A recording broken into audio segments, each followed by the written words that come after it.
Baik, acara webinar pada malam hari ini akan segera kita mulai. Para peserta dapat mendengar suara saya? Bisa. Bisa. Oke.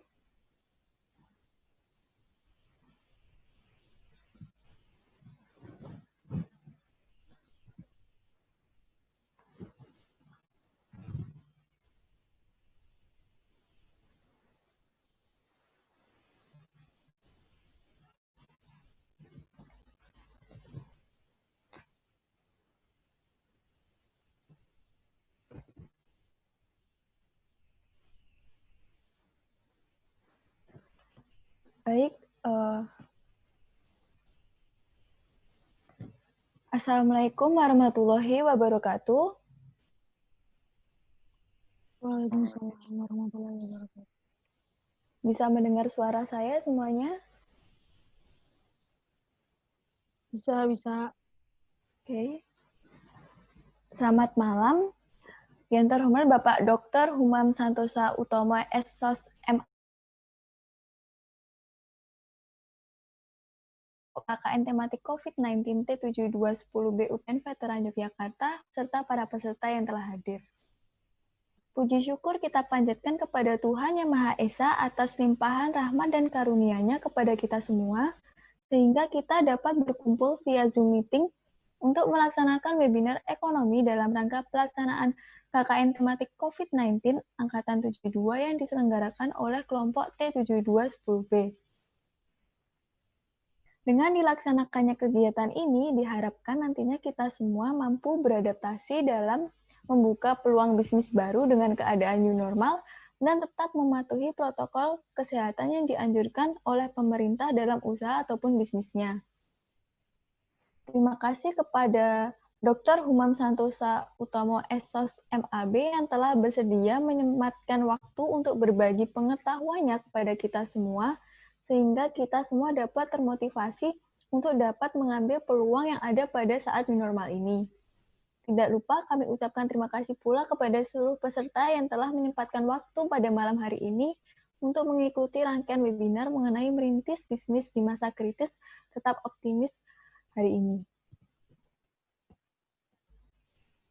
Sebelum acara dimulai, izinkan saya memperkenalkan diri.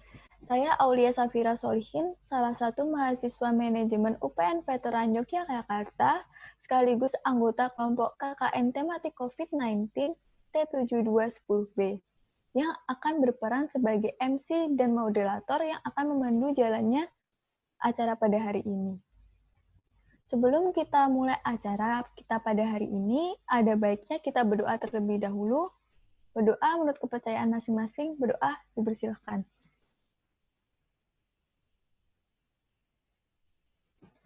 Berdoa cukup.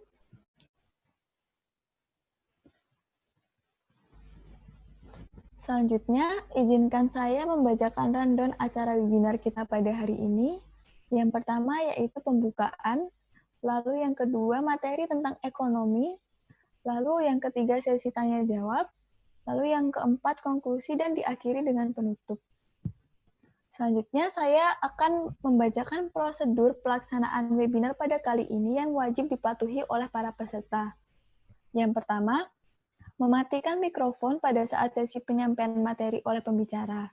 Yang kedua, peserta dapat mengajukan pertanyaan melalui kolom chat dengan menyebutkan nama.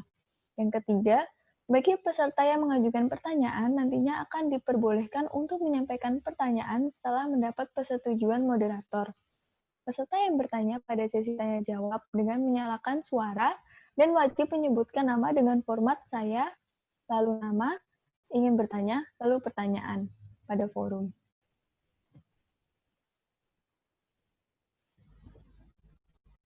Selanjutnya, sebelum kita memasuki sesi materi yang akan disampaikan Dr. Humam Santosa Utomo, SOS MAB, saya akan bacakan sedikit CV singkat beliau. Pak Humam Santosa Utomo ini lahir di Yogyakarta 15 April 1971. Beliau menempuh pendidikan S1 pada jurusan Administrasi Niaga di UPN Veteran Yogyakarta, lalu melanjutkan S2-nya di Universitas Brawijaya, dan melanjutkan S3-nya di Universitas Brawijaya. Beliau sekarang bekerja sebagai dosen ilmu administrasi bisnis di UPN Veteran Yogyakarta, yang juga menjabat sebagai Kepala Pusat Pengabdian Masyarakat LPPM UPN Veteran Yogyakarta. Beliau sudah berkali-kali melakukan penelitian dan penulisan artikel ilmiah di bidang bisnis. Kemudian, beliau juga sudah memiliki pengalaman sebanyak 19 kali melakukan pengabdian kepada masyarakat pada koperasi, UMKM, dan lainnya. Selanjutnya, beliau juga merupakan pembina dari Asosiasi Pengusaha Kreatif Yogyakarta dari tahun 2010 sampai 2016 dan juga merupakan konsultan di kelompok UKM Agro Mirasa Boga Bantul Yogyakarta dari tahun 2010 sampai sekarang. Selanjutnya, yaitu penyampaian materi tentang merintis bisnis di masa kritis tetap optimis yang akan disampaikan oleh Dr. Humam Santoso Utomo, SSOS MAB. Dipersilahkan bagi para peserta yang untuk menyimak mengajukan pertanyaan pada kolom chat, dan kepada Pak Humam Santoso Utomo waktu dan tempat saya persilahkan. Baik, untuk Kak Aulia untuk memperlihatkan PPT-nya. Baik, Assalamualaikum warahmatullahi wabarakatuh. Waalaikumsalam warahmatullahi wabarakatuh. Ya, selamat malam, selamat sejahtera untuk kita semua. Para peserta webinar yang selalu saya hormati, ya. Alhamdulillah pada malam hari ini kita masih diberi kesehatan. Ya. Ini saya lihat ini sebagian besar adalah aula muda nih ya, mahasiswa itu ya. Saya lihat beberapa juga dari kalangan pebisnis, juga ada dari dosen. Alhamdulillah kita bisa bergabung pada malam hari ini. Nah, pada malam hari ini nanti saya akan menyampaikan sesuai permintaan dari panitia ya untuk menyampaikan tentang bagaimana kita memulai bisnis di masa krisis ini ya. Nah, ini kan masa yang kritis ya, masa yang krisis ya, karena kita sedang menghadapi pandemi corona ya, dan tidak hanya di Indonesia. Kita tahu bahwa pandemi ini terjadi hampir di semua negara di dunia, jadi tidak hanya di Indonesia gitu ya, sehingga efeknya menjadi sangat luar biasa. Bisnis kemudian secara global ini kemudian juga agak tersendat, bahkan beberapa kasus kemudian menjadi macet. Nah, ini bisa berimplikasi banyak sekali ya. Nah, sehingga menarik sekali kita kemudian menguak bagaimana pada masa yang sangat sulit seperti ini ya, kita semua bisa tetap optimis ya, tetap optimis untuk memulai bisnis ya. Meskipun masanya seperti ini, kita tetap harus produktif ya, tetap harus produktif. Apalagi mahasiswa ya, anak-anak muda tidak boleh berhenti berkarya ya. Anda semua harus tetap optimis untuk bekerja ya, apa yang bisa Anda lakukan untuk mengembangkan diri Anda ya, sehingga Anda bermanfaat bagi diri Anda dan orang lainnya. Baiklah, saya akan memulai paparan pada kesempatan ini. Silakan next. Ya, kita harus melihat beberapa hal penting yang terjadi pada saat ini ya.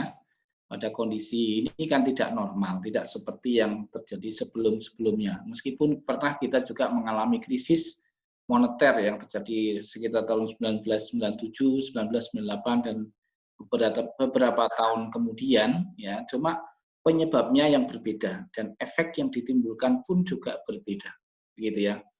Nah, sekarang ini pandemi corona gitu ya, COVID-19 ya, ini berimplikasi atau berdampak pada hampir semua sendi ya, kehidupan kita ya, termasuk bisnis gitu ya. Nah, bisnis itu pasti terkait dengan konsumen. Nah, terkait dengan konsumen, perilaku konsumen akan berubah. Ya, kalau kita lihat perubahan konsumen itu terjadi saat ini ya, dibandingkan dengan sebelum corona. Nah, sebagai seorang bisnis ya. Kalau kita berbisnis itu tidak boleh berorientasi pada diri sendiri, tapi kita harus berorientasi pada konsumen. Karena kita pada prinsipnya bisnis ini adalah untuk memuaskan konsumen ya, atau melayani konsumen dengan sebaik-baiknya. Sehingga supaya kita bisa melayani dengan sebaik-baiknya, maka kita harus bisa memahami, bisa mengenali perubahan-perubahan perilaku konsumen. Ya. Sehingga kita nanti bisa beradaptasi. Sulit sekali kita kemudian menabrak dinding yang tebal, yang kuat gitu ya, dengan pandemi seperti ini. Susah sekali, kecuali kita mampu beradaptasi. Nah, oleh karena itu, apa sih sebenarnya yang perubahan-perubahan perilaku konsumen itu? Ini yang harus kita pelajari. Adik-adik mahasiswa bisa melakukan riset, ya, melakukan penelitian tentang bagaimana perubahan perilaku konsumen. Ya. Sikap konsumen berubah, perilaku konsumen berubah, ya, pola berubah, pola pembelian berubah. Nah, ini semua harus dipelajari. Ya. Contohnya apa? Contohnya karena ini terkait dengan peraturan pemerintah ya, ini poin di bawahnya. Ketika pandemi corona seperti ini, maka orang itu berinteraksinya tidak bisa secara langsung, ya, sehingga mereka atau konsumen-konsumen termasuk kita sendiri sebenarnya itu berinteraksi dengan orang lain itu dengan cara yang berbeda dengan kemarin ya.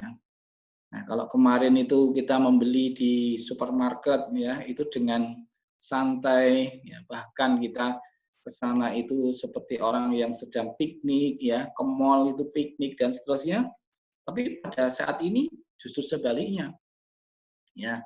Kita semua khawatir kan, kita takut ya. Dengan adanya pandemi corona ini, kemudian perilaku itu semua bisa sirna gitu ya, bisa melemah ya, bisa melemah sehingga kemudian terjadi perubahan perilaku. Orang yang tadinya ke pasar kemudian nggak ingin ke pasar, tetapi kebutuhan harus dipenuhi. Nah, jadi konsumen termasuk kita itu ingin memenuhi kebutuhan kita, tetapi kontak langsungnya itu kemudian terbatas atau memang sengaja membatasi. Karena apa? Karena memang pemerintah memberlakukan social distancing ya. Nah, ini memang harus kita lakukan untuk memutus rantai virus corona ini ya. Nah, ini perilaku kita kemudian berubah gitu ya. Belum lagi daya beli masyarakat ya. Daya beli konsumen yang berubah, yang secara umum itu turun ya, atau paling tidak itu tidak naik gitu ya, turun, bahkan ada yang sampai tidak punya penghasilan sama sekali. Ya, ini tentu saja akan berimplikasi pada perilaku pembelian mereka. Ya, sehingga bisa jadi mereka atau konsumen itu akan berusaha untuk memenuhi basic need dulu, kebutuhan-kebutuhan pokok dulu. Nah, itu yang mereka selama ini mereka lakukan. Kemudian kebutuhan-kebutuhan yang lain yang tidak mendesak itu biasanya kemudian dikemudiankan. Ya, jadi prioritas pada kebutuhan pokok. Nah, ini yang ada perubahan perilaku di situ ya, perilaku pembelian konsumen berubah, yang dibeli pun juga berubah. Nah, ini kita semua harus mengenali kalau kita ingin masuk bisnis pada saat ini, maka kita harus bisa mengenali perubahan-perubahan itu. Jika kita memaksakan diri, ya bisa saja mujur kita menang ya, tapi kemungkinan besar atau ya kemungkinan besar kita akan tidak akan menang gitu ya, atau kita akan tidak akan jalan bisnis kita. Ya, kita berusaha untuk beradaptasi dengan perilaku konsumen kita, karena sebenarnya kita ini sedang melayani mereka gitu. Ini yang pertama. Mari kita perhatikan juga aturan pemerintah ya. Kita berbisnis kemudian menabrak aturan pemerintah yang memang tidak boleh, ya ini juga pasti nanti tidak akan maksimal atau bahkan gagal total gitu ya. Nah, ini misalnya apa? Misalnya kita mau bisnis karaoke gitu ya, karaoke yang dalam ruangan yang tertutup, kemudian ya seperti itulah. Dan kalau kita tabrak dalam kondisi seperti ini ya, kemungkinan ya sulit ya, sulit meskipun boleh saja ya, boleh saja kalau itu diizinkan ya, tetapi perilaku konsumen kita lebih mengarah pada basic needs ya. Itu yang kita lebih kita kedepankan. Nah, kita juga harus melihat setelah sekian bulan ini, kalau kita melihat ini terjadi pergeseran juga. Jadi ketika orang itu sekian bulan itu hanya di rumah, belajar di rumah, bekerja di rumah, ya, apa-apa di rumah, ya, komunikasi semua lewat internet, lewat HP dan seterusnya. Ya, orang kemudian ada kegalauan, gitu ya, ada kegalauan, ada keinginan untuk berekreasi, ya, segera tetap mau tatap muka dengan rekan-rekannya. Nah, ini juga ada perubahan perilaku. Kalau nanti mahasiswa ini saya kira juga bisa melakukan riset ya. Nah, coba di riset ini dalam bulan-bulan terakhir ini, apakah perilaku mereka masih sama dengan awal-awal pandemi corona? Ini menarik juga ya. Jadi perilaku konsumen itu memang selalu berubah gitu ya. Apalagi dengan kondisi yang tidak pasti seperti ini, perubahan itu bisa muncul. Jadi kalau kita lihat sekarang justru toko-toko sepeda, ya, sepeda ontel, ya, sepeda gunung, ya, itu laris manis di masa seperti ini, ya, karena sepeda biasanya mereka sendiri, ya. Nah, kemudian mereka menginginkan adanya rekreasi, ya, bisa berselancar kemana-mana, ya, dengan sepeda. Nah, ini mereka ingin sekali ingin keluar, ya, keluar dari situasi ya yang selalu ada di rumah. Ya, ini juga menarik untuk kita teliti ya. Nah, kemudian juga jangan lupa kalau kita bisnis, pilihlah bisnis yang tidak terlalu terpengaruh oleh krisis ini gitu ya. Jadi nanti kita akan lihat bisnis apa yang banyak sekali terpengaruh ya oleh pandemi corona ini. Dan beberapa bisnis itu justru melejit naik. Ya. Sementara yang lain turun drastis. Dan ada juga beberapa bisnis atau sektor itu yang kalau tidak di-push itu nggak akan naik. Ya. Tapi kalau di-push dia akan berkembang pesat. Ya.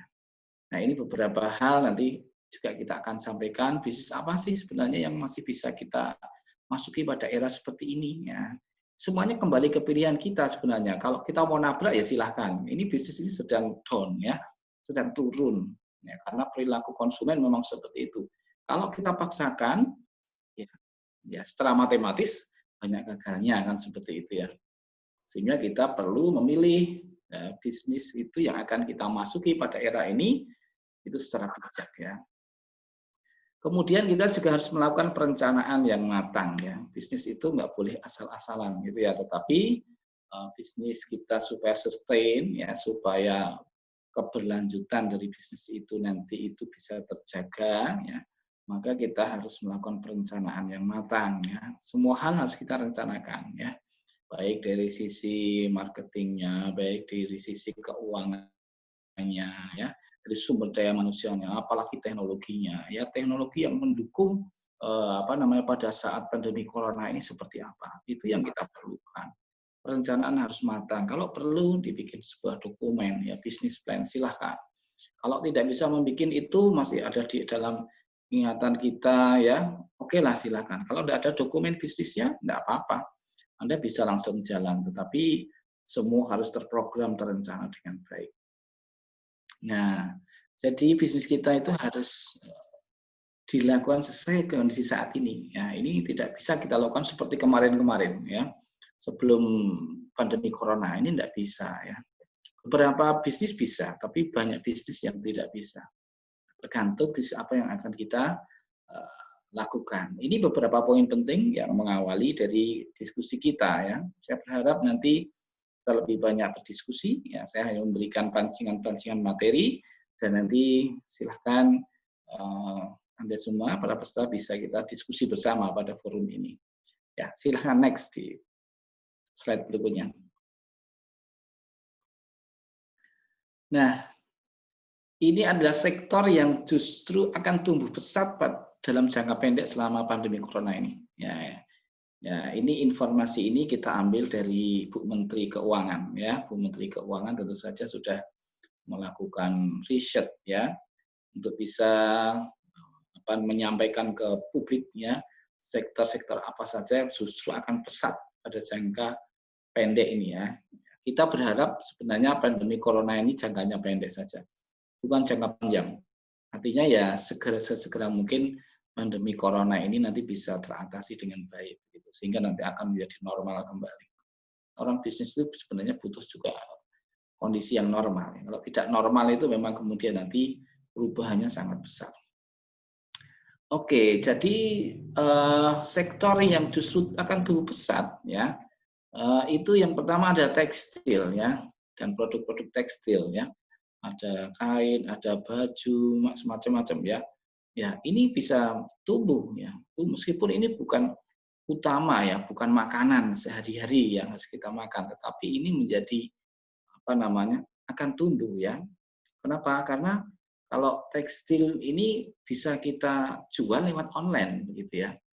Bisa kita jual lewat online, sehingga mudah sekali. Kalau kita melihat itu teman-teman itu banyak sekali yang menjual baju, ya fashion itu banyak sekali ya pada masa seperti ini. Ini memang orang ketika di rumah meskipun tidak harus berdandan keluar gitu ya supaya kelihatan, tapi ternyata di rumah itu mereka juga mendambakan ya pakaian yang bagus begitu ya. Nah ini di tekstil ini naik ya.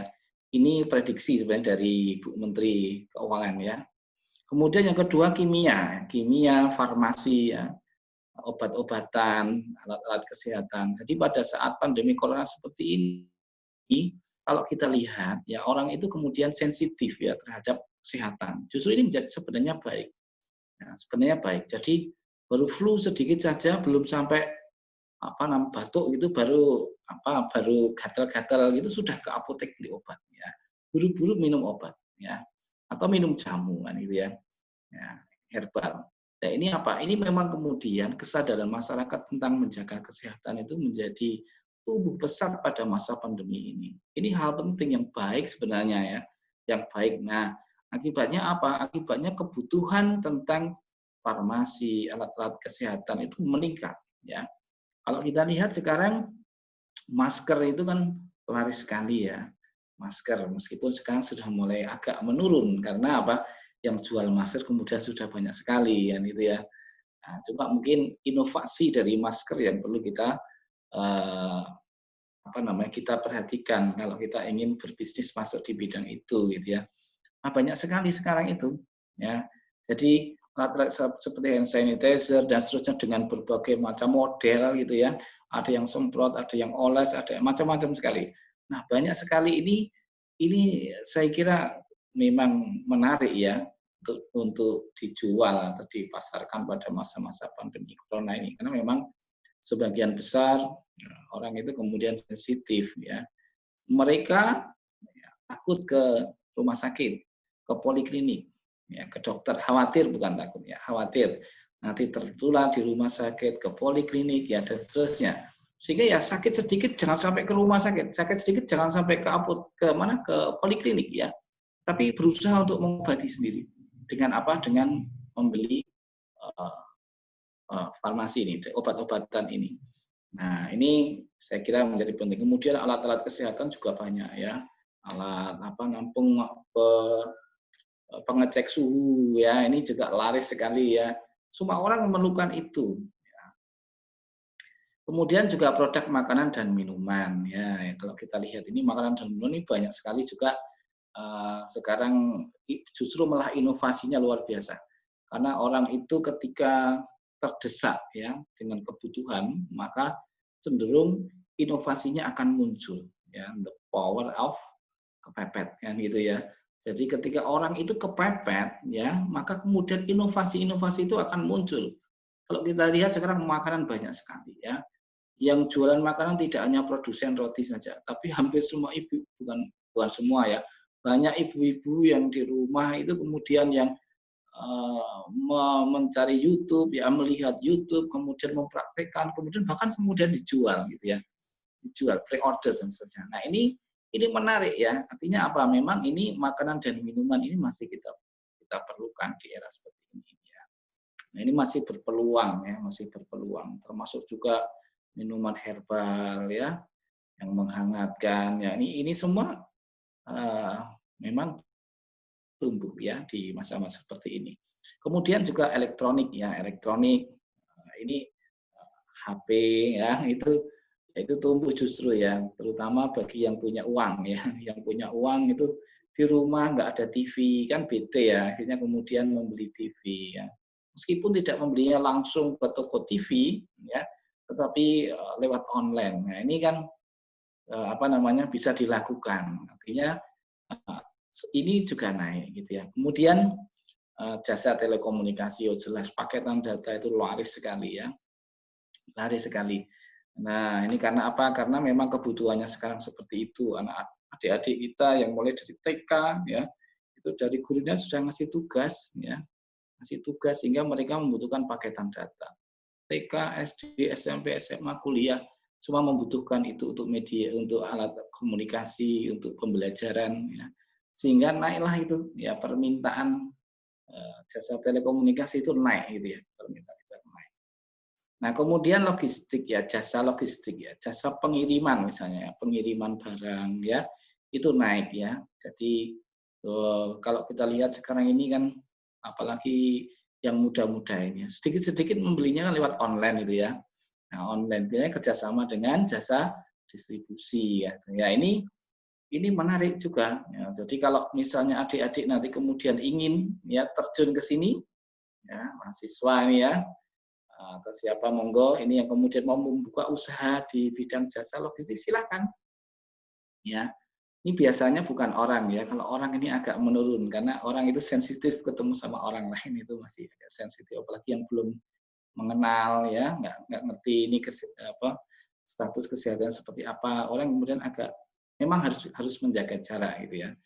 Nah, jadi mungkin ini logistik yang barang ya, barang. Jadi untuk bukan transportasi antar manusia, tapi ini transportasi untuk yang barang ya.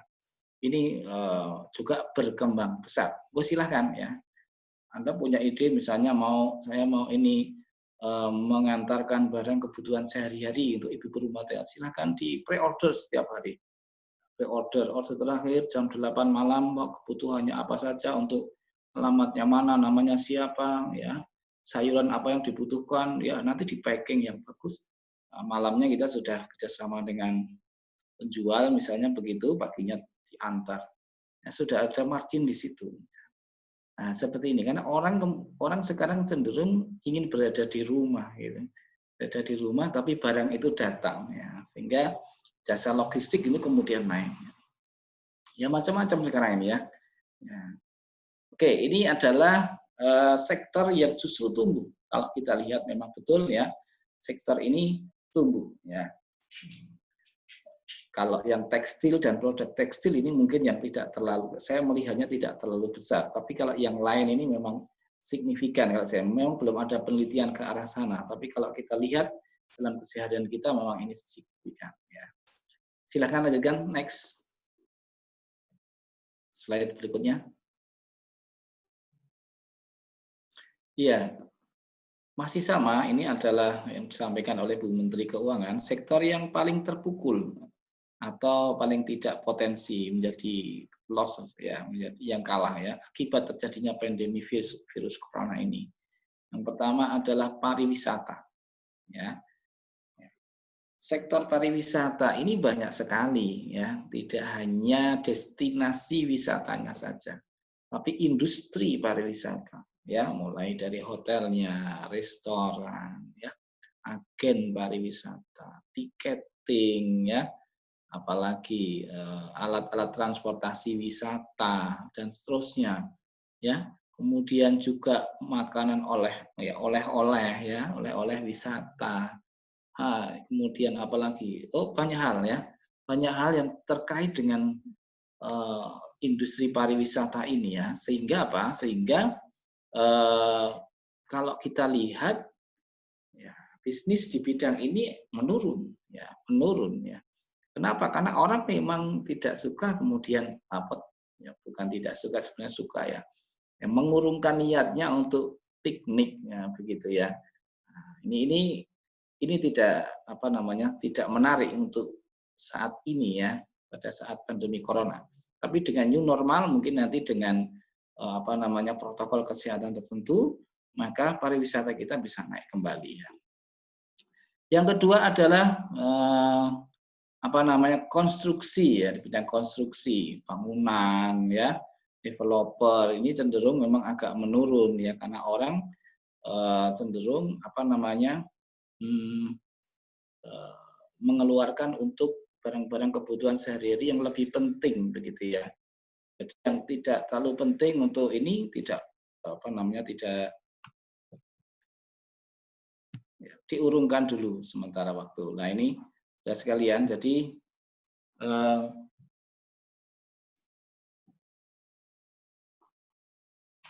ya, jadi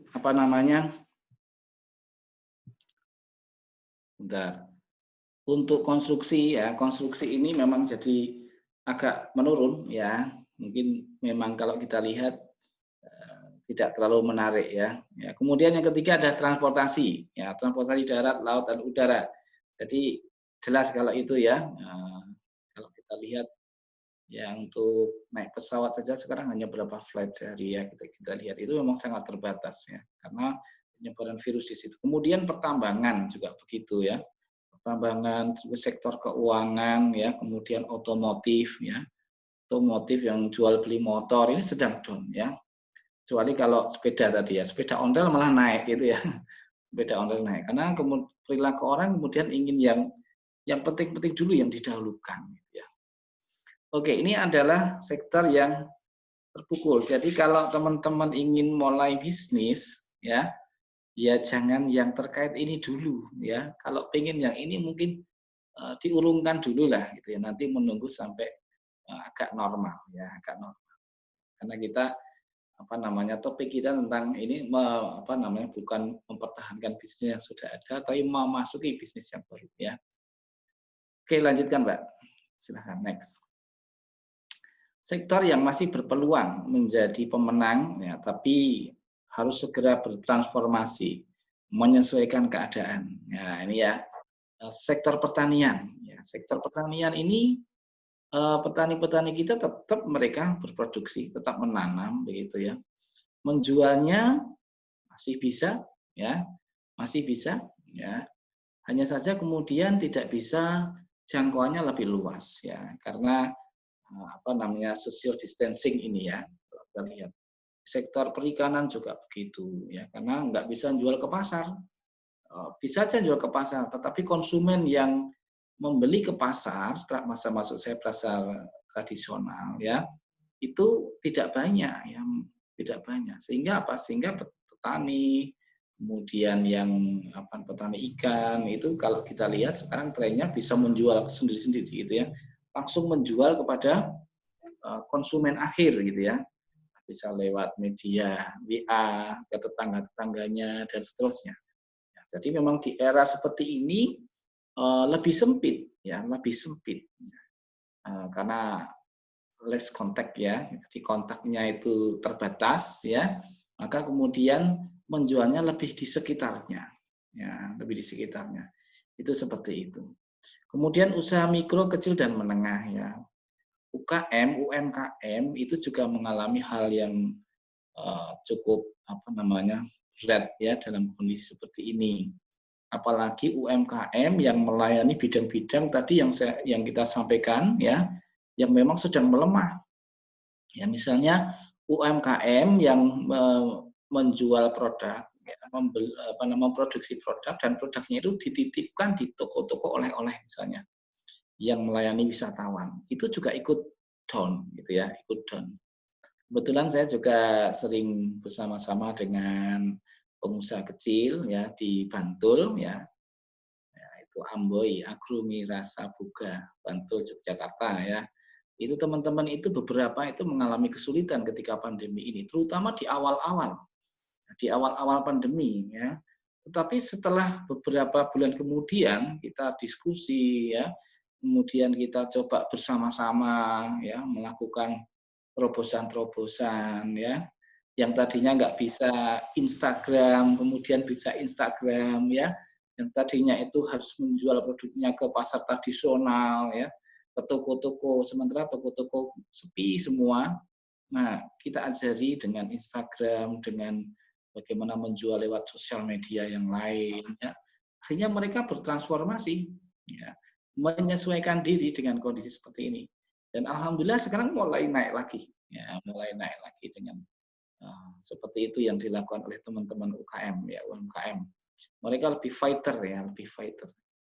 Nah, ini saudara sekalian, peluang-peluang ini. Jadi kalau Anda ingin masuk ke sini, silahkan, tidak masalah, gitu ya. UMKM mau masuk ke situ, Anda mau bikin apa, silahkan, ya. Dan yang penting kita bisa beradaptasi segera dengan kondisi yang seperti ini, adaptasi. Ya, jadi kinerja bisnis itu ketika bisnis kita itu cepat beradaptasi dengan perubahan. Kalau kita tidak mudah melakukan perubahan-perubahan, tidak pandai berubah, mengikuti perubahan lingkungan, ya sudah kita akan menjadi loser kan gitu ya, menjadi kalah gitu.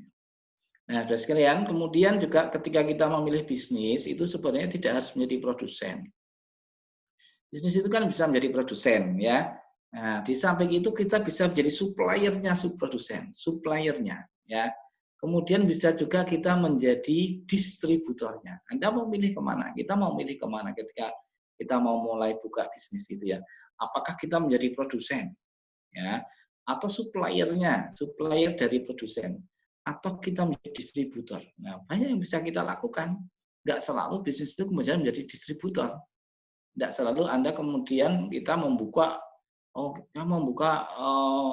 perusahaan roti, nggak harus begitu.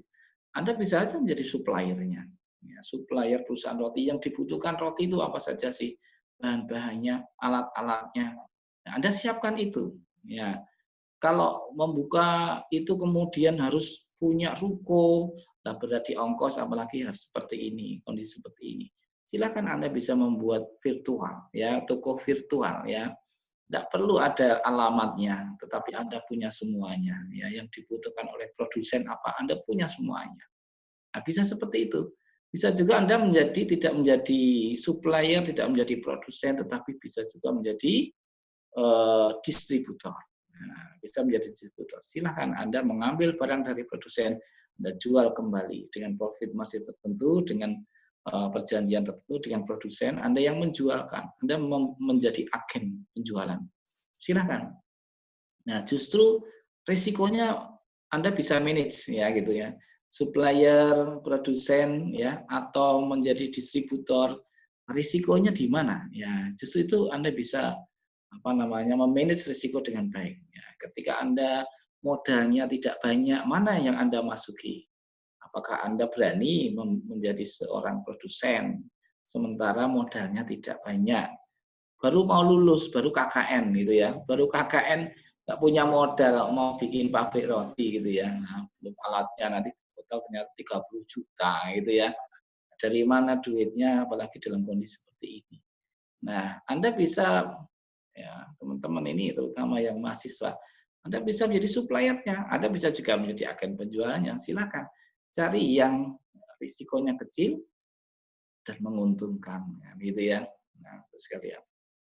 Bisa juga jasa, silakan aja. Anda bisa membuka jasa. Anda bisa punya kompetensi apa, silakan buka jasa.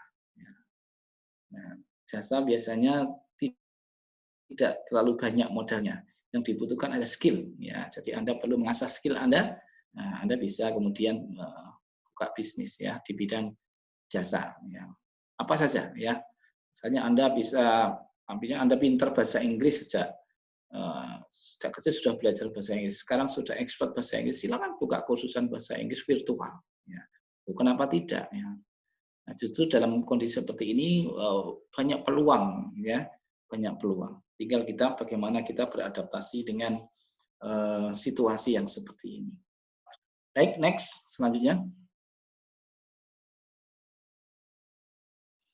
Ya, saudara sekalian, ya kita harus berinovasi ya. Inovasi, terutama inovasi teknologi yang berbasis less contact ekonomi ya. Jadi tidak mungkin kita ini tidak produktif terus akan berdiam diri. Ya, tidak mungkin UKM kemudian akan berhenti seterusnya ya. Perusahaan kemudian bangkrut ya. Enggak, kita tetap harus terus berupaya, harus produktif, apalagi masih muda-muda, harus produktif. Hanya saja kemudian bagaimana tetap produktif, tetapi kontak langsung kita ya dengan orang lain itu bukan kok dihambat atau bukan kemudian dihilangkan ya, tapi less ya. Jadi apa namanya? Jadi dikurangi ya, tidak banyak kita berkontak, tetapi tetap produktif gitu ya. Bukan kemudian dihilangkan sama sekali, kemudian kita itu apa namanya nggak pernah ketemu sama orang, tidak ya, tetap bisa ketemu dengan protokol kesehatan ya yang telah ditetapkan oleh pemerintah ya. Kita tetap bisa melakukan produktif ya, sehingga bagaimana caranya manfaatkan teknologi informasi ya. Yang muda biasanya melek teknologinya tinggi ya, sehingga ini peluang bagi Anda semuanya untuk memanfaatkan teknologi informasi yang Anda miliki ya. Jejaring ya, jejaring Anda luas ya. Media sosial Anda sangat menguasai ya. Nah, ini silahkan digunakan.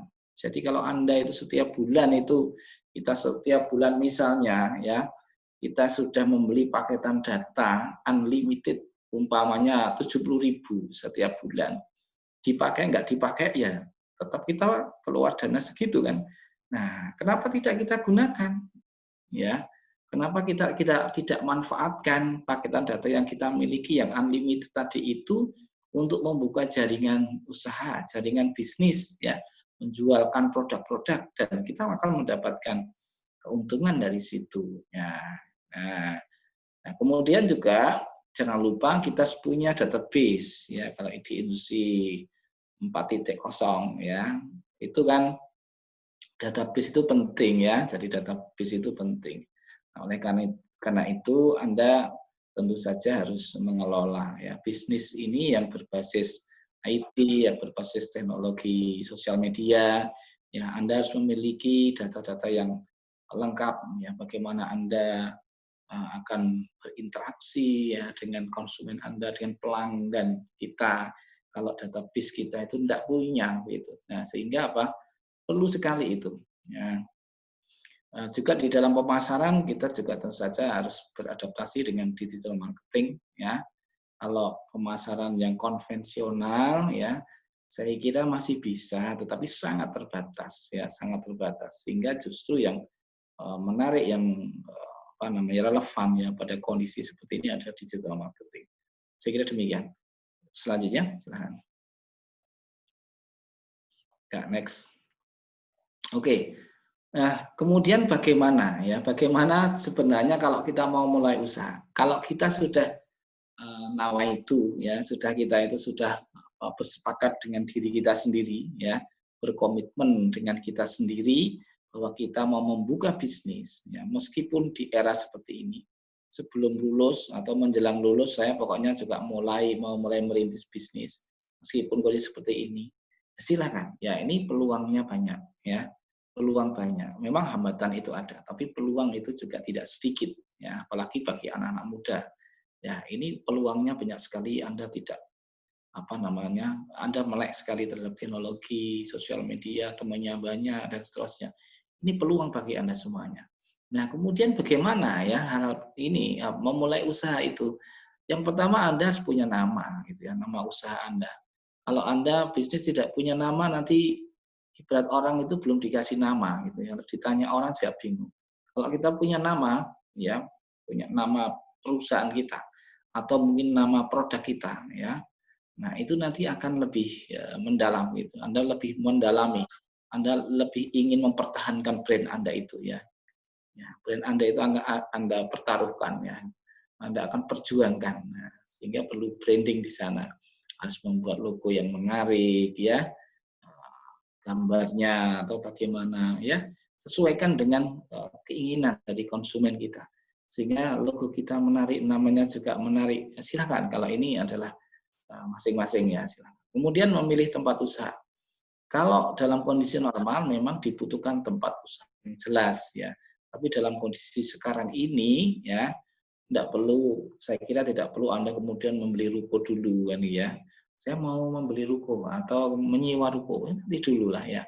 Tidak terlalu penting untuk saat ini. Yang penting lokasinya bisa di kos-kosan bisa ya, di di rumah Anda sendiri bisa. Ya, silakan. Jadi tidak masalah ya. Kemudian membeli perlengkapan. Ya, perlengkapan itu memang diperlukan ya.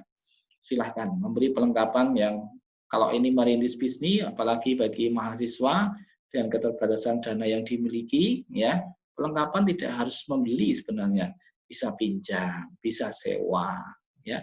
Kalau ada yang menghibahkan, ya alhamdulillah, gitu ya. Jadi tidak harus membeli, ya. Orang tua Anda punya, Anda bisa pinjam. Saudara Anda punya, Anda boleh pinjam. Nanti dikembalikan, kan itu ya. Jadi ini yang penting ada dulu ya. Kemudian juga mesin-mesin, alat-alat ya.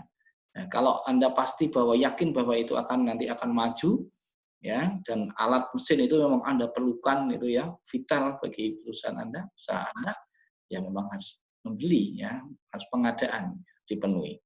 Nah, kemudian merekrut karyawan. Mungkin pengusaha itu biasanya pertama kali kita lakukan sendiri ya. Tapi nanti kalau sudah kewalahan kita mencari tenaga, kewalahan lagi mencari tenaga. Nah, cuma perlu diperhitungkan kapan kita mulai mencari tenaga. Nah, itu ya. Kapan mulai mencari tenaga? Jangan-jangan nanti belum untung sudah nyari tenaga ya. Jadi malah semakin buntung, makin buntung. Nah, ini kita harus perhatikan ya. Kemudian juga training ya, melakukan training persiapan, kemudian uji coba ya. Kalau Anda bikin produk ya produknya diuji coba dulu. Kalau Anda menjualkan produk orang lain, maka produk yang Anda jualkan tadi itu juga harus dites dulu, ya pahami dulu siapa konsumennya, target pasarnya siapa, sehingga Anda nanti akan tepat sasaran, ya akan tepat sasaran. Ya. Kalau alat komunikasi Anda tepat dengan sasarannya, ya target pasarnya akan mudah laku, ya akan mudah mendapatkan respon yang positif. Tapi kalau alat komunikasinya tidak tepat sasaran, ya maka nanti akan ya tidak akan bisa komunikatif, ya nggak nyambung, ya nggak nyambung. Anda tidak bisa mendekati konsumen dengan baik. Alat-alat promosi. Ya. Kemudian pilihan apakah Anda langsung pengen legal gitu, atau mungkin informal dulu. Kalau legal berarti Anda harus berbadan hukum, ya. Tapi kalau informal boleh ya. Untuk pertama kali mengawali informal dulu seperti itu. Tapi nanti kalau sudah mulai besar dan misalnya Anda ingin merambah hal yang lebih luas lagi, bukan formal, maka kita harus melakukan itu ya. Tapi untuk awal-awal ya menurut saya itu tidak harus kemudian formal dulu, legal dulu, enggak usah ya. Informal dulu tidak masalah. Yang penting yang kita jual adalah barang yang baik, yang berkualitas, yang halal dan seterusnya ya. Kemudian peresmian. Nah, ini ya kalau perlu, kalau tidak ya enggak usah ya. Ini dalam kondisi yang normal memang peresmian itu diperlukan ya untuk apa? Ya untuk memberitahukan ke khalayak kalau kita punya produk, kalau kita punya bisnis ya. Tapi dalam kondisi seperti ini saya kira tidak perlu, apalagi sekarang apa-apa virtual ya. Ya peresmian kita sampaikan saja ke teman-teman kita di status kita, dan saya sudah punya usaha ini dan sudah silahkan. Nah, itu untuk memotivasi diri kita sendiri. Dan yang terakhir adalah segera lakukan. Ya, jangan tunggu-tunggu lagi. Kalau cuma dipikir-pikir terus nanti nggak jalan-jalan ya. Tapi kalau sudah kita yakini, kita mantap ya, kemudian sudah kita perhitungkan dengan baik, pasarnya jelas ya, peluangnya besar, ya risikonya sudah kita manage dengan baik, maka kemudian kita harus segera lakukan. Tidak usah menunggu. Ya, saya kira itu yang bisa saya sampaikan. Ya, ini lebih pada aspek motivasi sebenarnya ya. Bagaimana kita memulai bisnis pada masa seperti ini. Jadi tidak perlu takut ya. Nah, kemudian juga manage risiko dengan baik. Apalagi untuk mahasiswa ya, manage dengan baik. Ya, saya kira itu yang bisa saya lakukan. Nah, mungkin nanti kalau ada pertanyaan bisa disampaikan lewat chat, kami persilahkan ya. Monggo, Pak. Ya. Baik, terima kasih kepada Pak Humam Santosa Utomo atas materi yang telah disampaikannya. Selanjutnya adalah sesi tanya-jawab. Sesi tanya-jawab ini akan berlangsung secara interaktif, di mana para peserta dapat memberikan pertanyaan mereka secara langsung kepada pemateri dengan menuliskan nama di kolom komentar terlebih dahulu. Lalu, pertanyaan dapat diberikan kepada Pak Humam setelah saya persilahkan untuk bicara. Maka peserta yang disebutkan namanya dapat menyalakan mikrofon dan menanyakan secara langsung pertanyaannya. Baik, maka sesi tanya-jawab ini saya buka. Apakah ada yang ingin ditanyakan? Bagi teman-teman tadi telah dijelaskan oleh Pak Umam beberapa tips bagaimana cara untuk membuka peluang dan apa saja yang bisa dibuka pada peluang bisnis pada masa pandemi ini.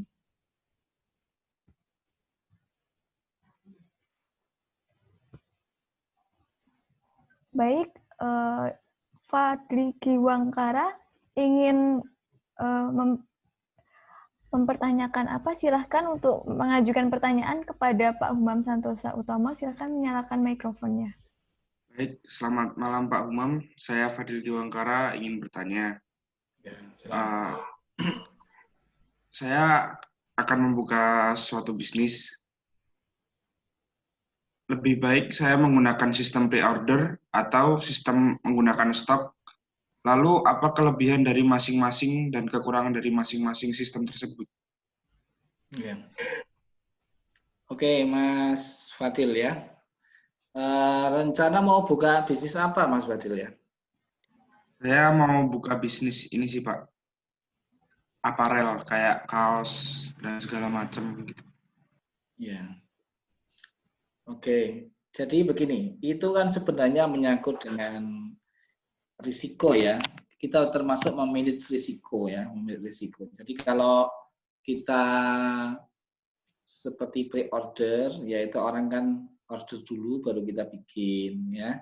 Sehingga kalau nggak ada yang order itu ya kita tidak bikin ya.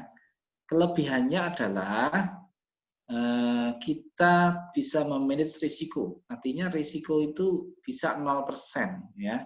Karena barang kita pasti laku. Kita sudah ada yang sudah yang order baru kita bikin ya.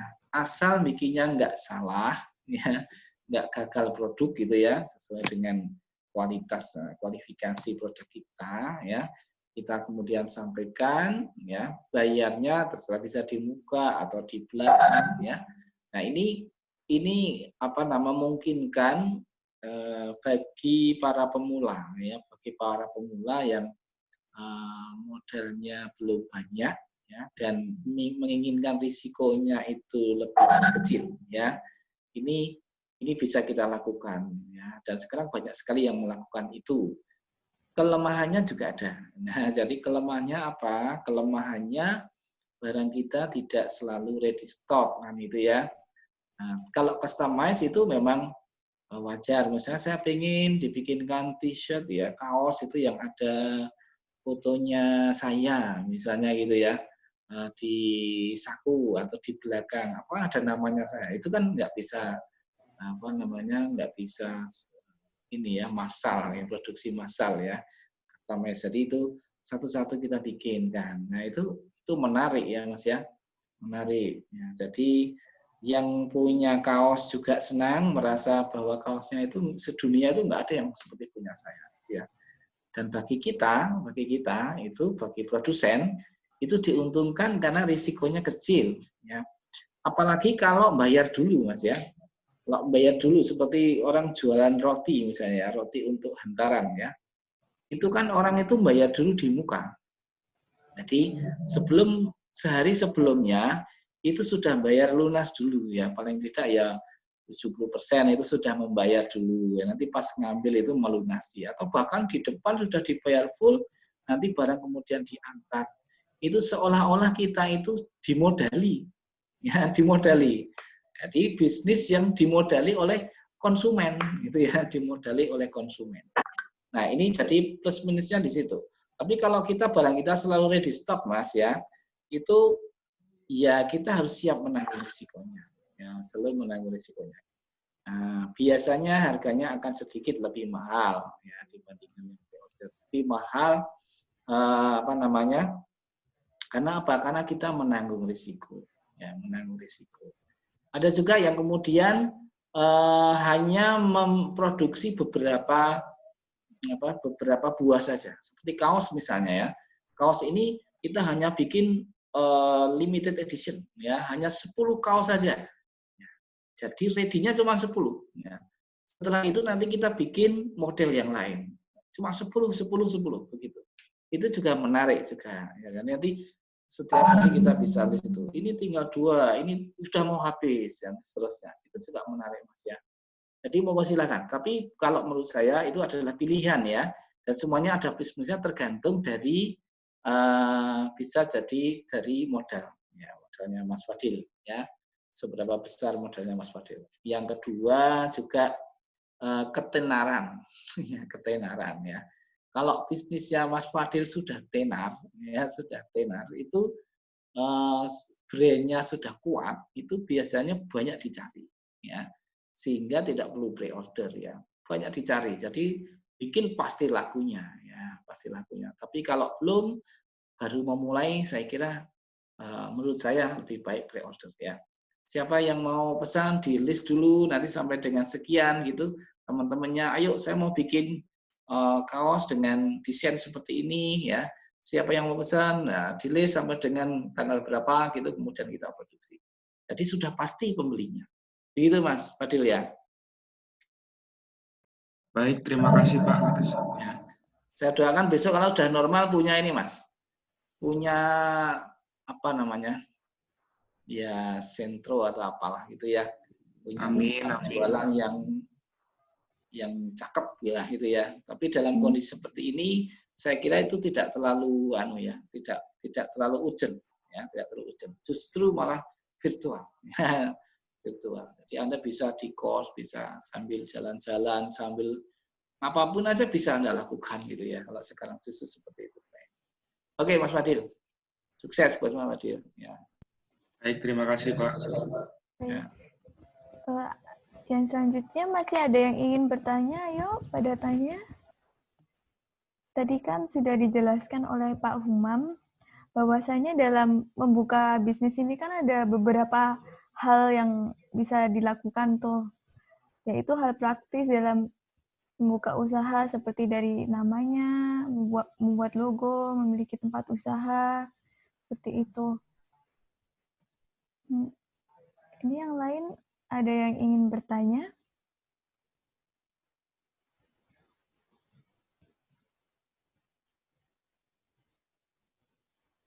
Ya, Silakan kalau masih ada. silahkan.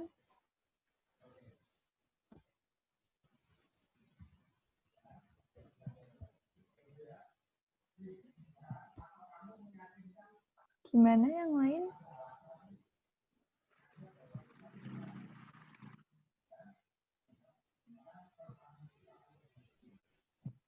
Ini contohnya sekarang ya, teman-teman ya. Jadi sekarang kan banyak sekali webinar, ya, banyak sekali yang Zoom.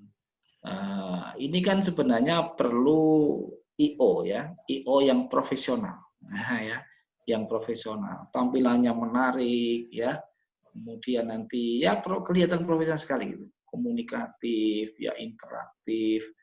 Nah ini juga menjadi peluang bagi kita sebenarnya untuk membuka jasa, ya, jasa event organizer, tetapi yang sifatnya online atau daring, ya.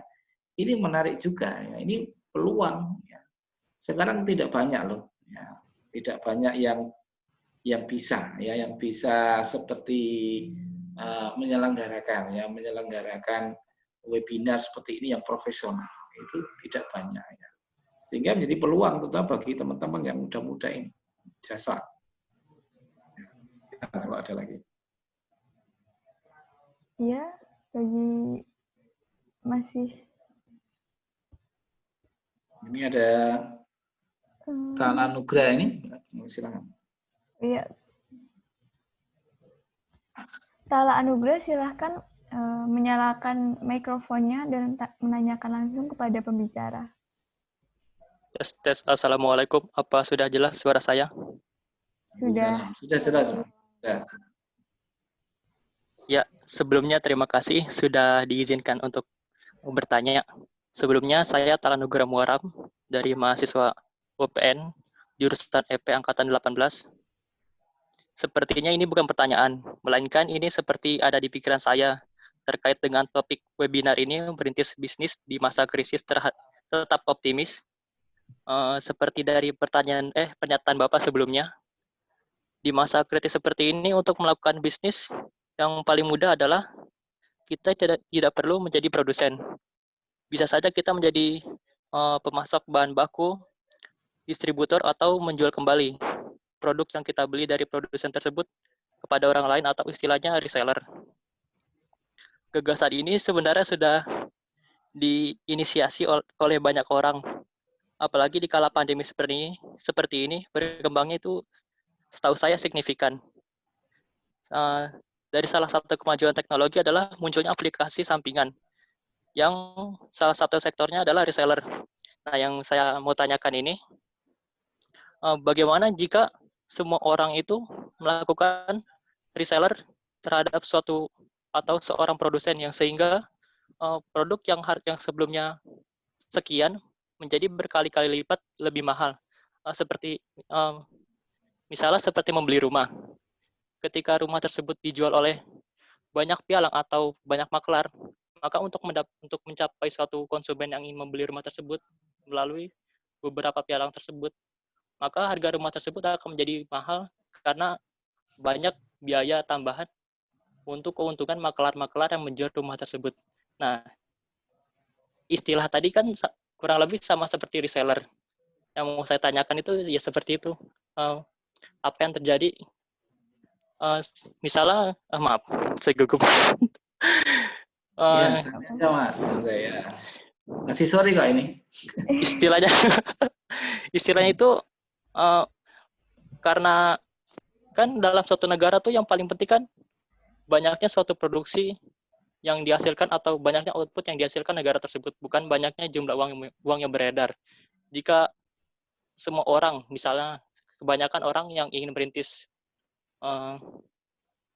reseller tadi, bukannya memproduksi, nah setahu saya tuh bakal memperbanyak jumlah uang beredar karena tugas mereka atau kerjaan mereka cuma menjual kembali, bukannya memproduksi barang seperti itu.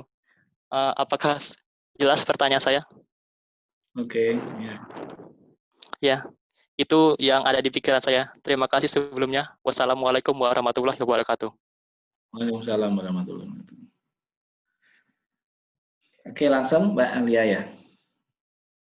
Dari Mas Tala Nugra ya, mahasiswa UPN, Fakultas Ekonomi ya, Ekonomi.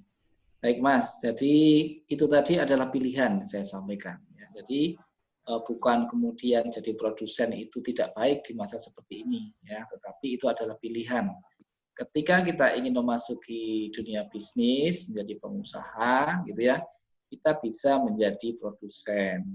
Kita juga bisa menjadi suppliernya produsen. Kita bisa juga menjadi distributornya.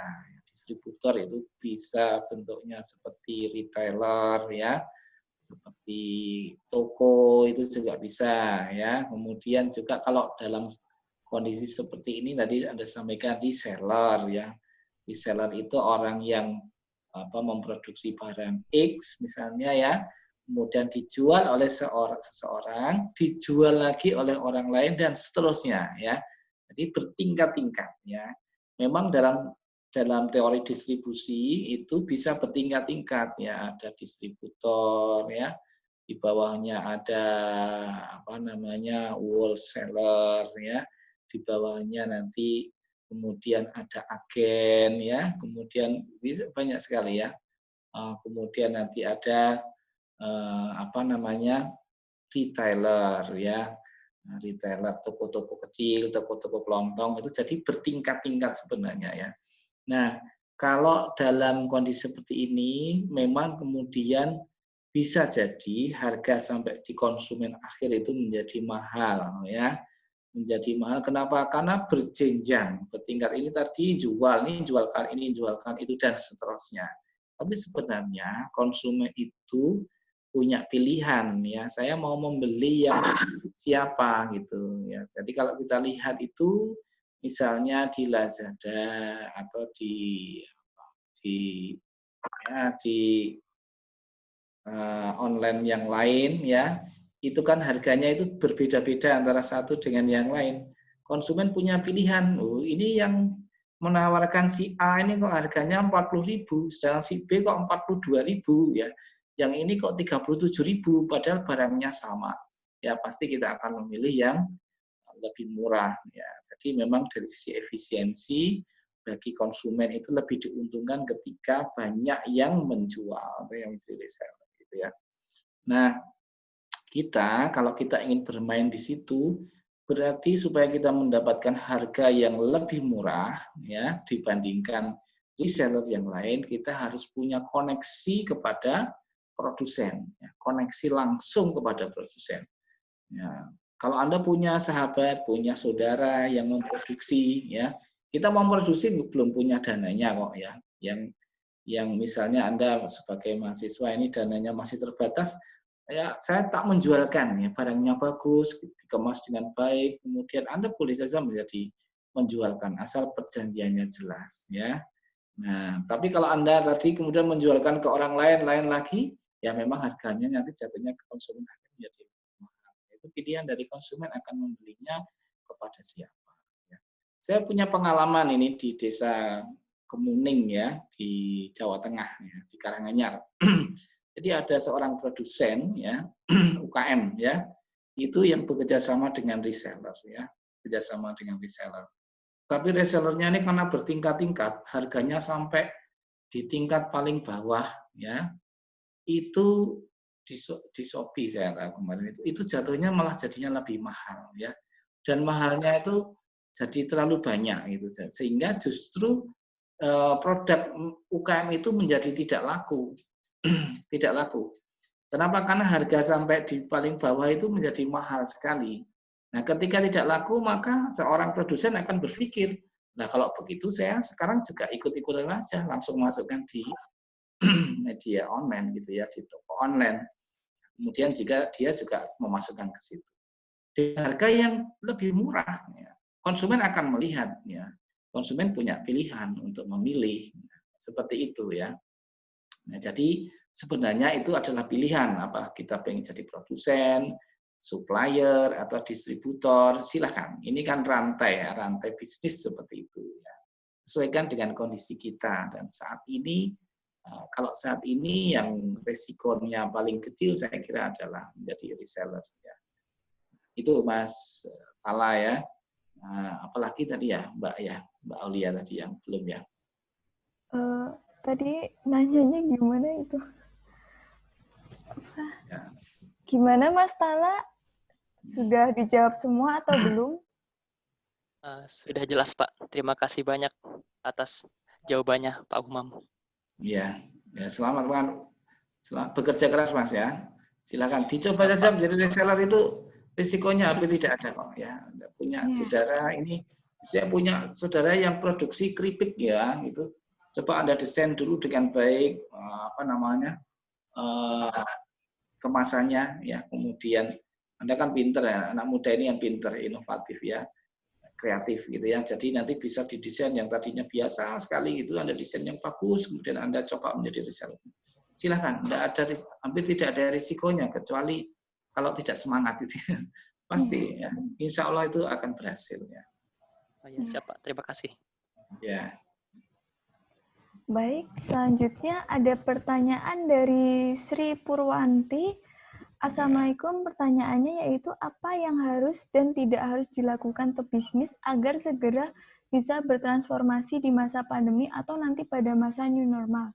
Terima kasih. Wassalamualaikum warahmatullahi wabarakatuh. Ya. Apa yang harus dilakukan dan tidak dilakukan pebisnis agar segera bisa bertransformasi. Bertransformasi itu artinya berubah ya. Jadi kita ini nggak bisa memaksakan diri ya sebenarnya ya. Kita tidak bisa memaksakan diri untuk merubah hal yang sangat besar. Tangan kita nggak mungkin. Yang bisa kita lakukan adalah transformasi. Beda dengan seperti TV ya. TV itu kan pakai remote gitu ya. Oh nggak menarik diganti-ganti. Yang ganti-ganti kan bisa kita ya, pakai remote ya. Tetapi ini nggak bisa ini. Ini karena ini makro ya. Kondisi makro, kondisi yang besar, kita susah sekali untuk merubah. Tapi yang bisa kita lakukan adalah bertransformasi. Bagaimana cara melakukan transformasi? Ya kita melakukan inovasi, inovasi produk. Bahkan beberapa pengusaha itu UKM itu membuat produk baru, ya. Jadi diversifikasi produk. Misalnya produk kemarin itu getuk ya, Gedok tahu ya, dari ketela ya. Saya kemarin ke Karanganyar. Gedok ketela itu harus dalam freezer. Ya, kalau dijual keluar kota dalam waktu 1 kali 24 jam ya, lebih dari itu sudah kualitasnya menurun sehingga harus segera masuk ke freezer lagi. Nah, ini kalau untuk lokasi yang jauh kan tidak mungkin ya. Artinya mereka hanya terbatas pada lingkungan sekitar menjualnya. Sementara lingkungan sekitar dia belinya ya cenderung merosot ya. Kita harus bertransformasi ya. Artinya apa? Harus segera untuk berinovasi.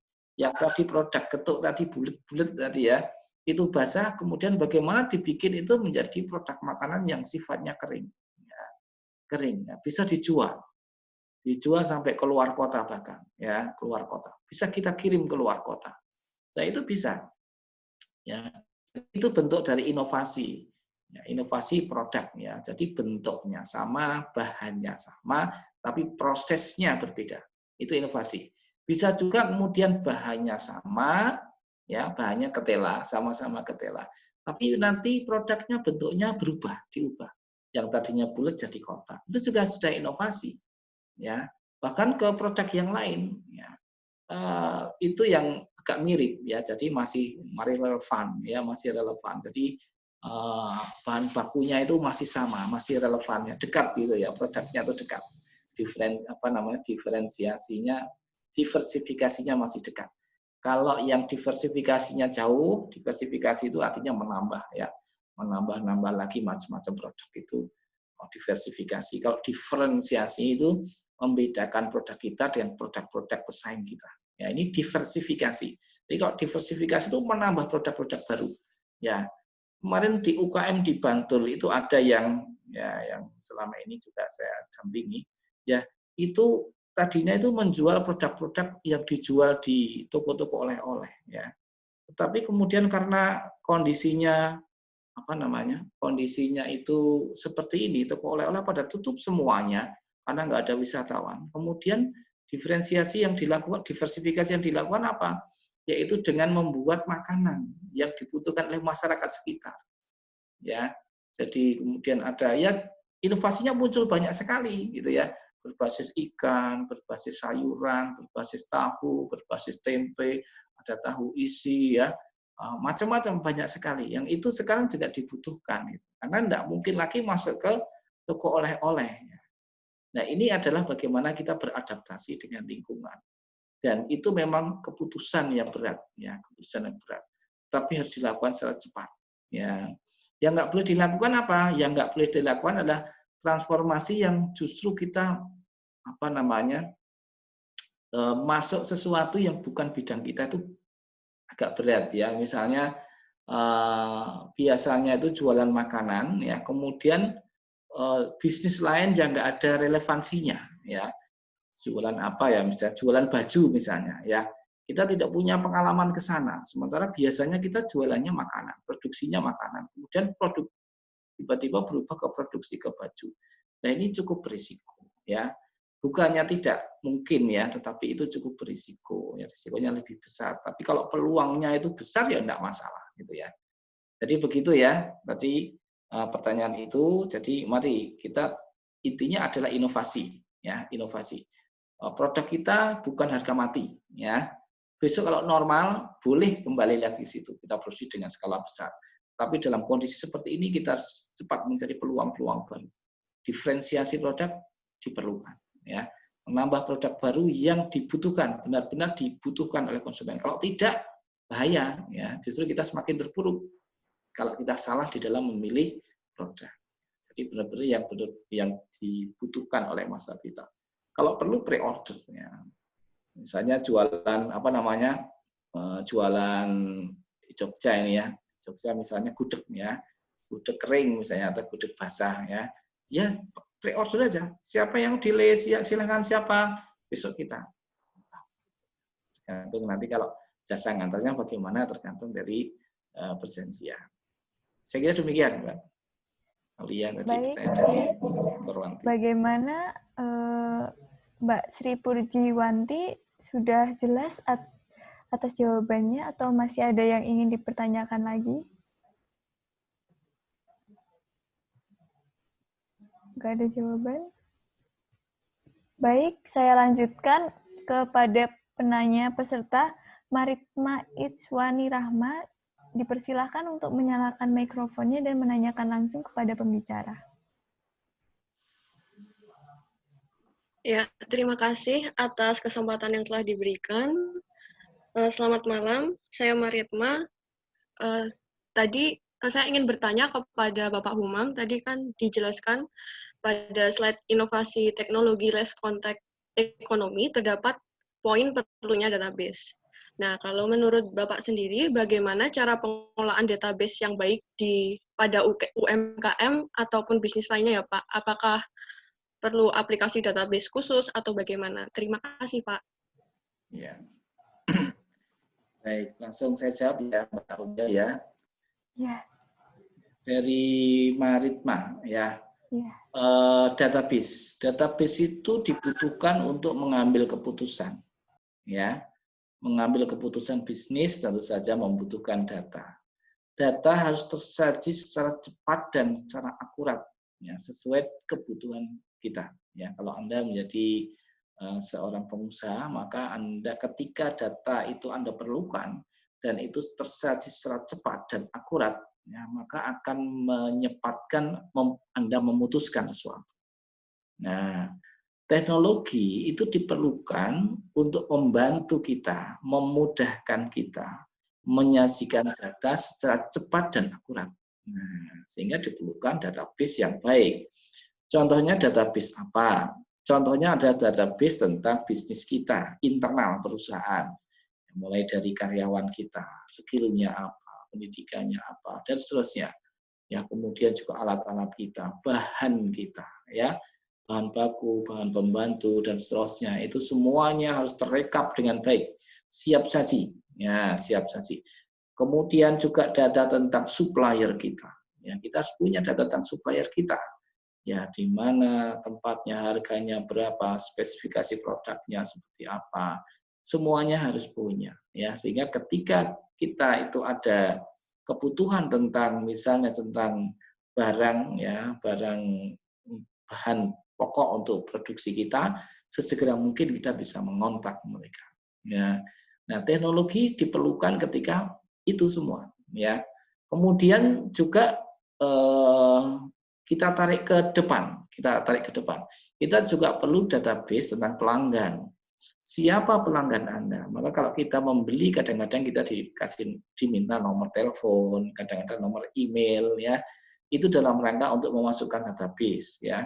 Bahkan sampai tanggal lahir, ya. Kalau Anda jualan roti, misalnya, ya, ada pelanggan tetap Anda yang sering membeli, ya jangan sampai nggak tahu tanggal lahirnya. Ketika Anda tahu itu, maka kemudian oh ini pas besok tanggal sekian itu mau ulang tahun, ya Anda bisa mengucapkan selamat ulang tahun. Kalau perlu Anda kasih roti kecil dan seterusnya. Ini bentuk-bentuk perhatian kita kepada pelanggan kita, ya. Nah ini penting sekali. Mereka berapa belinya setiap bulan dan seterusnya. Itu diperlukan, ya. Kalau sudah menjadi pelanggan kita, artinya kita memang ingin melayani pelanggan itu dengan sebaik-baiknya. Jadi prinsipnya adalah pengambilan keputusan itu menjadi lebih cepat, ya, dan akurat dengan teknologi informasi itu. Begitu Mbak ya. Nah kemudian juga tadi disampaikan ya pentingnya untuk apa? Untuk ya daya saing perusahaan kita, ya daya saing perusahaan ini sebenarnya tergantung dari kemampuan kita, ya, untuk proses bisnis kita itu menjadi cepat, ya. Apa-apa cepat, jangan ditelepon konsumen, Mbak, besok jam 8 bisa nganter enggak ya? Sebentar saya tanyakan dulu ya ke dapur, ya, misalnya bagian dapur. Sebentar 10 menit saya telepon kembali. Nah, ini orang sudah 10 menit sudah lama itu, mending ke perusahaan lain saja, ya. Kenapa? Karena kita tidak punya database yang cepat akurat. Coba kalau kita punya, besok jam 10 minta 100 misalnya, 100 box gitu ya. Nah, kalau data kita sudah lengkap tersaji, nggak pakai menit lagi, ya, langsung bisa kita sanggupi. Oh, kita masih bisa ini kapasitas produksi kita masih bisa, semuanya sudah siap. Maka kita ada. Oke, siap. Begitu. Jangan menunggu lagi sampai 10 menit. Ya. Sudah hilang itu peluang. Ya. Nah, seperti itu. Kemudian juga mungkin juga kita perlu teknologi informasi yang bisa menjembatani ya, bisa menjembatani. Misalnya Anda kita punya ini ya, punya bisnis ya, kita punya link langsung komunikasi lewat IT dengan supplier kita. Jadi ketika stok kita misalnya terigu ya, contoh terigu ini toko roti misalnya, apa namanya, bukan toko tapi produsen roti ya. Misalnya terigu Anda ini tinggal 2 kuintal ya, padahal persediaan besi, persediaan minimal itu 1,5 kuintal ya. Maka supplier bisa mengakses dengan teknologi informasi, dengan sistem informasi itu. Oh, berarti besok saya harus segera mengirim. Nggak usah pakai diperintah. Ya, kalau sudah MOU-nya jelas, kerjasama jelas, jadi sebelum habis, persediaan besinya sebelum habis, supplier sudah mengirimkan. Nah, itu ya, jadi nggak usah telepon-teleponan. Ini kelamaan. Nah, kalau bahan bakunya banyak sekali, bisa telepon-telepon terus, habis waktunya. Ya. Tapi dengan teknologi seperti itu mempercepat proses kita. Proses bisnis kita menjadi cepat, exit-nya menjadi cepat. Nah, itu ya. Nah, itu Mbak. Jadi itu daya saing sebuah perusahaan, usaha bisnis itu seperti itu. Ya, jadi jangan lelet itu ya. Jangan lelet. Kuncinya di era seperti ini adalah kecepatan dalam pelayanan. Saya kira begitu, Mbak Maritma ya. Maritma. Ya. Gimana Mbak Maritma Iswani Rahma? Apakah sudah jelas? Ya, sudah jelas. Terima kasih atas penjelasannya, Pak. Baik, dilanjutkan pertanyaan selanjutnya dari Nilawanti F. Maaf Pak Umam, ini pertanyaan dari anak saya, Ima. Di masa pandemi ini, banyak sekali pebisnis seperti jamur di musim hujan. Ada yang tadinya tidak suka bisnis, sekarangnya ketagihan bisnis, sehingga kadang-kadang sampai double-double bisnis dengan produk yang sama. Yang ingin saya tanyakan, bagaimana caranya agar kita bisa meraih pasar yang lebih banyak dari pebisnis pesaing kita? Oh ya, bagaimana lebih banyak ya daripada pesaing kita ya, produknya sama ya toh, tapi yang melayani itu banyak ya. Kalau pasarnya besar, ya, ibaratnya rotinya itu besar ya, kemudian yang melayani, yang mau makan itu banyak, bukan banyak sekali ya, dan masih menguntungkan, tidak masalah. Ya. Tapi kalau rotinya kecil, ya, rotinya itu misalnya diameternya itu 5 cm, ya, kecil ya, tapi yang mau makan itu 5 orang. Nah, kira-kira dapatnya kan kecil-kecil. Ya. Tapi kalau rotinya itu ukurannya 20 cm, yang makan 10 orang, 20 bagi 10 kan masih 2 ya, masih 2 sentinan ya. Ini masih cukup menjanjikan, tidak masalah, kita perebutkan ya. Tapi kalau rotinya kecil, apalagi pasarnya sudah semakin mengecil ya, sudah jenuh ya, pasarnya sudah jenuh, produk itu sudah jenuh begitu ya. Jenuh itu artinya sudah mulai ditinggalkan ya. Sudah mulai ditinggal, semakin mengecil ya. Tapi kok kemudian yang ingin masuk di bisnis itu, yang menjual itu kok semakin banyak. Nah, ini siap-siap kita nanti akan menjadi korban, gitu ya. Jadi tidak masalah sebenarnya, ya pesaing banyak ketika rotinya juga gede, gitu ya. Rotinya gede, ya banyak kebutuhan, ya yang ingin masuk di bisnis itu banyak, nggak masalah, nggak masalah. Ya, masih semuanya masih dapat bagian, ya. Nah, syukur rotinya besar, yang tertarik masuk di situ itu sedikit. Nah, itu mesti bagiannya gede-gede ya, gitu ya. Itu yang diharapkan. Tapi hukum alam biasanya ya ketika pasar itu bagus ya, rotinya gede, kemudian yang yang menginginkan itu hanya sedikit, maka nanti akan berdatangan pesaing-pesaing itu. Nah, kemudian bagaimana kalau kondisinya seperti itu? Nah, kondisinya seperti itu. Nah, ini berarti kita harus mempertahankan bisnis kita. Kan itu ya. Kalau konteksnya pada pertemuan ini kan bisnis yang kita memasuki bisnis yang baru gitu ya. Tapi bagaimana kita mempertahankan bisnis kita ya? Ya bagaimana? Ya dengan melayani dengan baik. Ya, antara lain dengan kecepatan tadi ya, dengan kecepatan komunikatif ya. Barangnya sama kok. Ya kalau barangnya sama yang dijual sama ya, persis misalnya. Yang membedakan apa? Bisa harga. Ya, harganya juga sama. Kita bisa potongan harga. Apalagi loh, potongan harga juga sudah sama, Pak. Pelayanan, ya, komunikasinya yang lebih baik. Ya, saya kira demikian. Ya, kalau semuanya sama, tetap kita harus punya sesuatu yang berbeda di dalam melayani mereka. Misalnya cara pembayaran, ya. Kalau yang lain itu harus cash di depan, kita di belakang bisa. Kalau yang lain itu harus dengan uang langsung, kita bisa pakai uang yang virtual. Itu banyak sekali. Ya, jadi kita prinsipnya kalau punya bisnis itu harus punya keunggulan, ya, keunggulan bersaing. Unggulnya di mana? Boleh sama kualitasnya, tapi pelayanan kita lebih prima. Nah, itu seperti namanya Mbak Ima tadi ya. Saya kira begitu ya. Ya. Baik. Baik, terima kasih Pak Umam atas penjelasannya dari Nilamati F. Lalu, apakah masih ada yang ingin ditanyakan? Apabila sudah tidak ada, maka sesi tanya jawab ini sudah berakhir. Sebelumnya saya ucapkan terima kasih kepada pemateri pada webinar hari ini, Pak Umam Santosa Utomo, yang telah membagi ilmunya kepada kita semua. Semoga dengan ini kita dapat menerapkannya di kehidupan dengan baik, sehingga kita dapat membuka peluang-peluang bisnis dan membuat bisnis dan tetap produktif pada masa pandemi ini.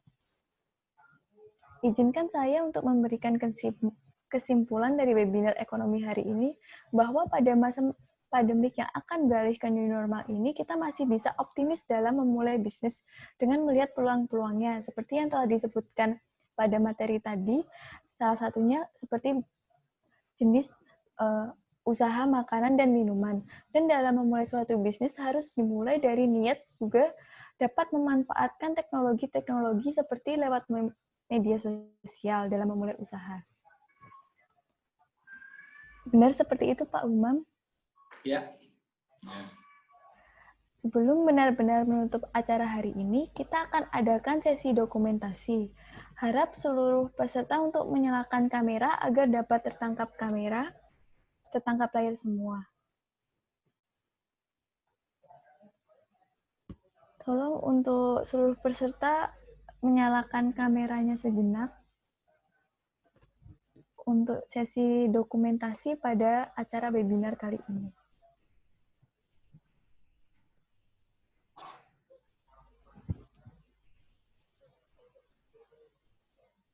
Baik, masih saya tunggu.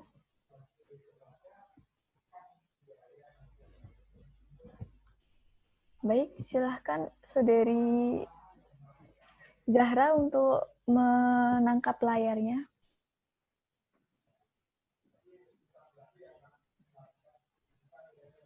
Siap. 1, 2, 3. Tunggu sebentar, ini ada 2 slide. Ya. Untuk slide kedua ya. Siap. 1, 2, 3. Baik, cukup. Baik. Sesi foto bersama sudah berakhir, maka ada baiknya untuk menutup acara webinar hari ini, kita berdoa kembali menurut kepercayaan masing-masing. Berdoa dipersilahkan. Amin, cukup. Baik, dengan selesainya berdoa, maka kita telah sampai pada penghujung acara webinar ekonomi pada hari ini.